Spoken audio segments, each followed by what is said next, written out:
So తోట త్రిమూర్తులు గారు ఉన్నారు కదా, ప్రజలకి నిత్యం అందుబాటులోనే ఉంటారని చెప్తున్నారు, నిజమేనా అది? ఉంటున్నారండి, అందుబాటులో ఉంటున్నారండి, అత్తమాను వచ్చి చూసుకుంటున్నారు. సో మీకు ఎలాంటి పథకాలు వచ్చాయి? మాకు పెన్షన్ ఒకటే వస్తుందండి, తర్వాత రుణమాఫీ వస్తుందండి. అంటే మనం మానేసానండి, తీసేసాను అన్నప్పుడు 4 సంవత్సరాల కిందట.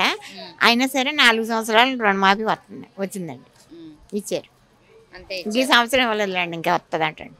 సో తోట త్రిమూర్తులు గారి గురించి మీరు ఏం చెప్తారు? ఏం బాగానే చూస్తున్నారు కదండి అన్నిటికీ మరి. సో నెక్స్ట్ ఆయన గెలిచే అవకాశం ఉందా? ఉందండి, అందరూ కలిపి ఆయనకే వేస్తారండి ఓట్లు మెండపట్ల. మేము అందరం పట్టుకు. ఎందుకు గెలిపిద్దాం అనుకుంటున్నారు? మెయిన్ రీజన్ ఏంటి? మెయిన్ రీజన్ అంటే జగన్ గారి పరిపాలన బాగుందనండి, అంతేనా? అది. సో నవరత్న పథకాలు ఉన్నాయి కదా, మీకు వచ్చాయా అవి? అది కూడా మాకేమీ లేవండి, మరి మేము చేనేత అండి, మానేసాం కదండి. మానేసిన దాని మీద మాకు రుణమాఫీ పెన్షన్ వస్తుందండి, అంతే. రెండే.